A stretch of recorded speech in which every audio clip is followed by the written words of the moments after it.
Hello viewers, welcome to my YouTube channel Paramount English Study with Rajan sir.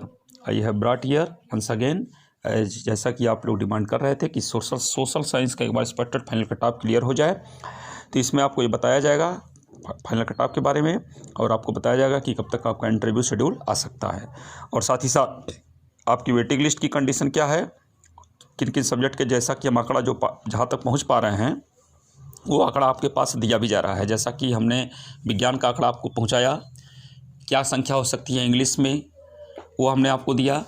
Sanskrit में आपको ये भी बताया कि प्रवक्ता में कितने स्थान तक जा सकते हैं, कितने लोग गए हैं, जो टीजीटी में भी सिलेक्ट हो गए, पीजीटी में भी सिलेक्ट हो गए, ऐसी संख्या क्या है, वो सब वीडियो हमने अपलोड किया है। नहीं देखे हैं तो प्लीज़ आप उस वीडियो तक जा करके देख सकते हैं।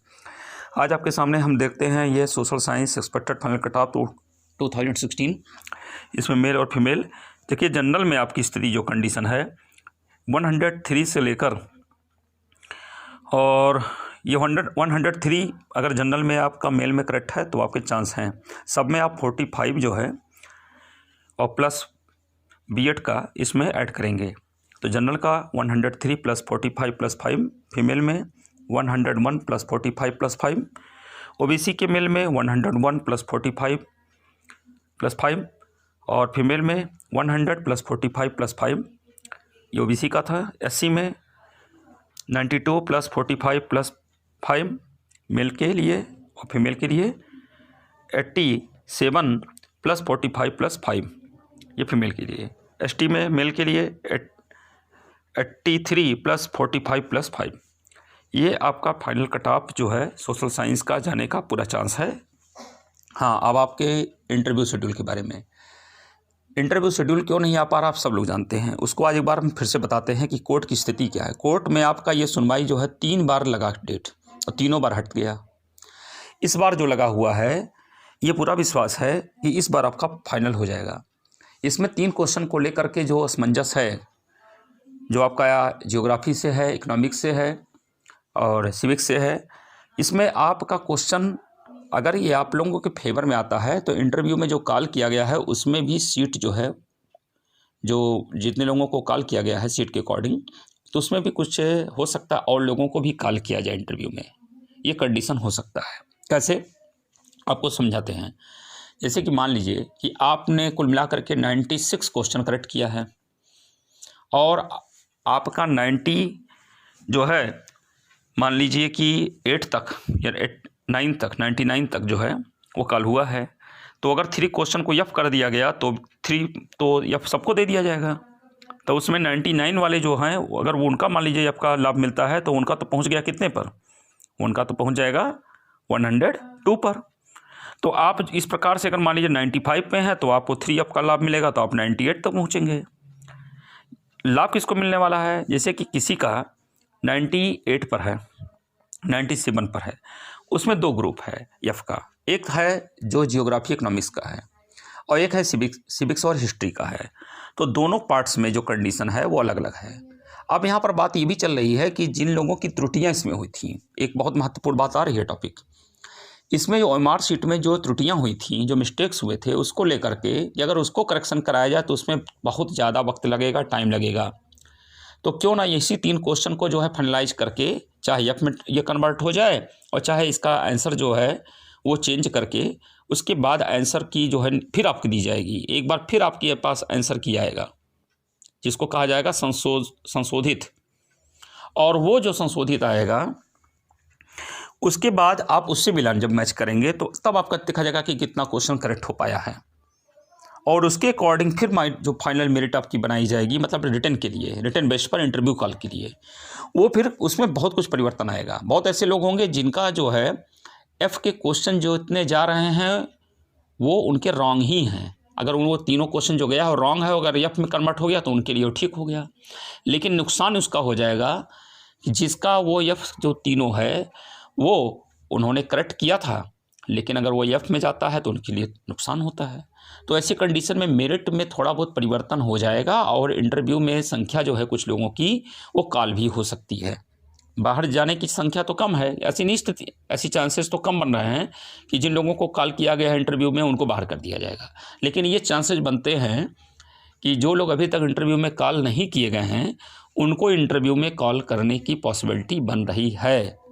और ये कोर्ट का डिसीजन इस बार की जो लगी हुई है डेट नेक्स्ट वीक की, उसमें आपके डिसीजन आने के पूरे चांस हैं और उसी के बाद आपका इंटरव्यू शेड्यूल भी जारी हो जाएगा।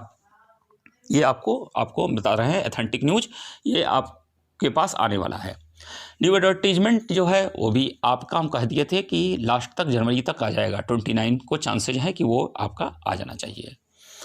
इसके अलावा आपकी आती है बात वेटिंग लिस्ट। वेटिंग लिस्ट में आपको जानते हैं कि आप लोगों को मैंने साइंस में आंकड़ा दे दिया था, जो भी मेरे पास उपलब्ध हो पाया था अब तक या जहाँ तक हम अभी तक पहुँच पाए।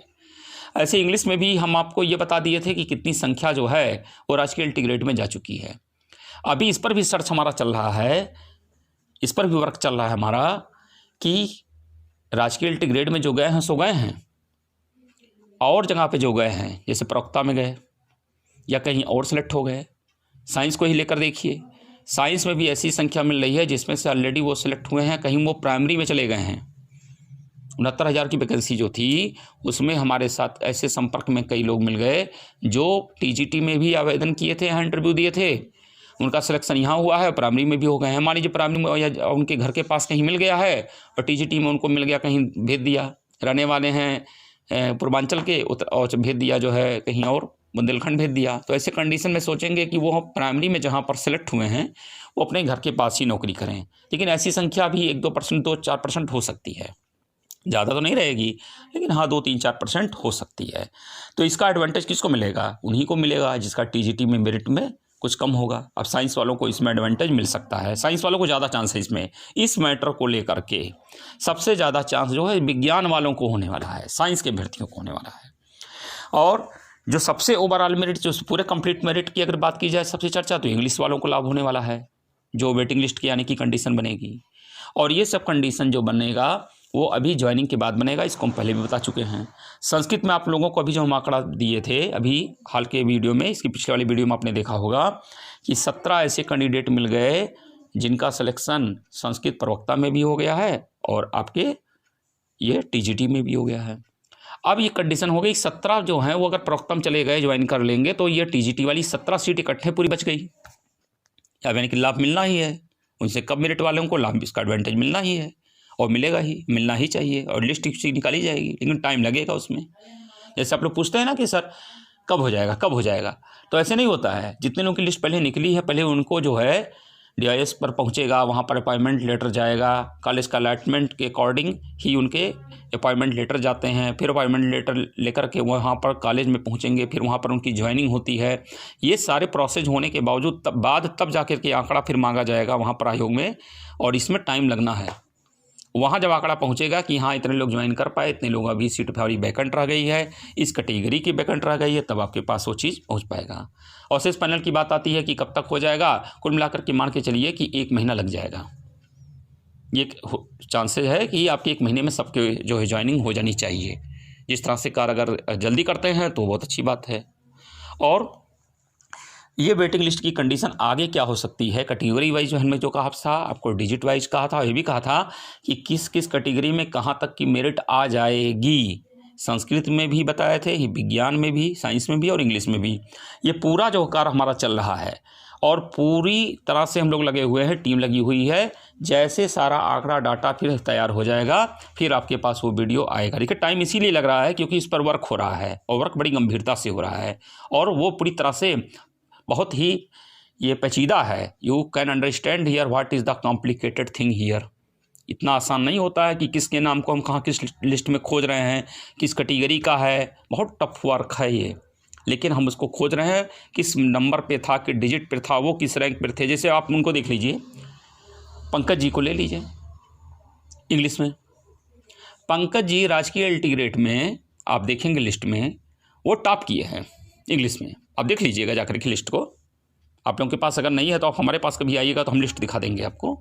लेकिन ये चीज़ है कि वो लिस्ट जो है उसमें पंकज जी देखिए पहले स्थान पर हैं राजकीय इंटीग्रेट में। और वहीं पर आप देख लीजिए माध्यमिक शिक्षा सेवा चयन बोर्ड का जो रिजल्ट आया है उसमें देख लीजिए पहला नाम किसका है। वहाँ पर भी आप पाएंगे कि यहाँ पर भी पंकज जी जो है वही टॉपर हैं। यानी कि पंकज जी अब वहाँ भी सिलेक्ट हो गए, यहाँ भी सिलेक्ट हो गए। अब पंकज जी को डिसाइड करना होगा कि हम कहाँ जाए। पंकज जी राजकीय इंटीग्रेट में ज्वाइनिंग कर लिए हैं तो श्योर है करेंगे, राजकीय इंटीग्रेट कहीं बेटर है, उसके अपेक्षा कंपेरिजन अगर किया जाएगा तो राजकीय इंटीग्रेट में ही जाएंगे। 5% मान सकते हैं, 2-4%, 5 मैक्सिमम 5% कि वो कहीं इधर उधर जा सकते हैं, तो इसका एडवांटेज मिलेगा। और कहीं जो राजकीय इंटीग्रेट में भी था, टीजीटी में था, और कहीं प्रवक्ता में हो गया टीजीटी में, तो निश्चित रूप से प्रवक्ता में चला जाएगा। उच्चतर शिक्षा आयोग में हो गया है तो तीनों को छोड़ करके वहाँ पहुँच जाएगा। तो सीट तो वैकेंट होनी है, हम आपसे पहले भी कह रहे हैं, और आने वाले समय में आप लोगों को इसका पूरा एडवांटेज मिले और मिलना चाहिए। और हम तो यही कहेंगे कि जितने लोगों को जॉब मिल जाए उतना ही बेहतर है। आज के इस टाइम में जितने लोगों को जॉब मिल जाए उतना ही अच्छा है, और सबको मिल जाए ये तो बहुत अच्छा है। तो ऐसा तो है नहीं कि जो हम चाहेंगे वही सब कुछ हो जाएगा, फिर भी हमारे अंदर आपके प्रति अच्छी फीलिंग्स है, आप लोगों के लिए, फेवर के लिए, वेलफेयर के लिए हर प्रकार की यहाँ तमन्ना है, ख्वाहिश है, इच्छा है, आरजू है। और हम हर प्रकार से यही चाहेंगे कि आपका सिलेक्शन भी हो, आप प्रसन्न भी रहें, आपका घर परिवार भी अच्छी तरह से रहे, आप लोगों को वो चीज़ मिले, आपके परिश्रम का फल आप लोग को मिल जाए। और जहाँ तक लड़ाई की बात है, इसके संघर्ष की बात है, हो सकता कहीं कुछ ज़रूरत भी पड़े, करना भी पड़े, तो आप उसके लिए भी तैयार रहिए। लड़ाई झगड़े का मतलब ये नहीं कि जाकर लेकर के मारपीट करना है, इसका मतलब ये हो गया कि आप लोग यहाँ पर धैर्य बना के रखें, यही संघर्ष है। संघर्ष का मतलब ये है कि हम शांत रहेंगे, स्थिर रहेंगे, धैर्य को बनाए रखेंगे, और अपने भी प्रतीक्षा सूची की प्रतीक्षा करेंगे, और टाइम इसमें लगेगा। उसके बाद आप लोगों को पूरा अवसर मिलेगा, और इसमें आपको पूरा का पूरा एडवांटेज आने वाले समय में मिल जाएगा।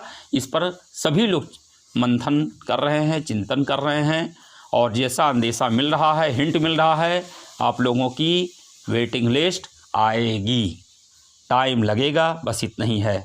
तो आप लोग इस तरह से अपने विश्वास को बनाए रखेंगे, अपने धैर्य को बनाए रखेंगे, अपनी उम्मीद को, आशा को भी बनाए रखेंगे। और एक चीज़ फिर कहेंगे कि आप लोग जो न्यू एडवर्टीजमेंट आ रहा है, उसके बाद ऐसा भी नहीं कि सब कुछ आप इसी पर बेस्ड हो जाइए, वेटिंग लिस्ट पर ही हमेशा के लिए कि यही सोच लीजिए कि सब कुछ यही है। न्यू एडवर्टीजमेंट आता है तो उसके लिए आप अपनी आगे की प्रिपरेशन मेंटेन रखिएगा। अगर आपका इधर आ जाता है वेटिंग लिस्ट में कहीं नाम, तो आप इसको ज्वाइन करेंगे। इनकेस अगर नहीं हो पाता है तो कम से कम आपका प्रिपरेशन चलता रहेगा, आप आगे न्यू एडवर्टीजमेंट के लिए अप्लाई करेंगे, और उसके लिए आप अपना प्रिपरेशन करके एग्ज़ाम देंगे, आने वाले सिलेक्शन में आपका हो जाएगा, सेशन में हो जाएगा। तो इसीलिए आप लोगों को बहुत ज़्यादा डिस्टर्ब होने की ज़रूरत नहीं है, डिसअपॉइंटेड होने की ज़रूरत नहीं है। मेंटली आप लोग रिलैक्स रहिए और अपने वर्क को करते रहिए, और इसी प्रकार से प्रसन्न रहिए, बी चीयरफुल, एवर यही कहेंगे, एवर लास्टिंग। क्योंकि मनुष्य का सबसे बड़ा जो हौसला विश्वास जनाता वाला चीज़ है वो कर्म है, वर्क है। वर्क करते रहिए, आपका कॉन्फिडेंस लेवल अपने आप बना रहेगा। आपको अपने ऊपर भरोसा रखना है, और अपने जिसको इष्ट आप मानते हैं, अपने आराध्य को, उन पर भरोसा बनाए रखना है, अपने वर्क को करते जाना है, और एक अच्छा एनवायरनमेंट, एक सॉलिड और एक प्लेजेंट एनवायरनमेंट में रहना है, और सबको रखना भी है। उससे सभी को एडवांटेज मिलेगा। और हम पहले भी कह चुके हैं, the day will come you will get success. दिन आएगा जिस दिन आप सफल होंगे, you will succeed in your aim, in your object, in your target, in your goal. एक दिन आएगा जिसमें आप सब में सफल भी हो जाएंगे। तो इसलिए अपने वर्क को करते रहें, डू योर वर्क कंटिन्यूसली, और वेट करते रहिए। और आपके लिए वो सारे आंकड़े लेकर के हम उपस्थित यहाँ पर होंगे। वीडियो अपलोड होगा। चैनल देखने के लिए, इस वीडियो यूट्यूब चैनल देखने के लिए बहुत बहुत thanks. Have a nice day.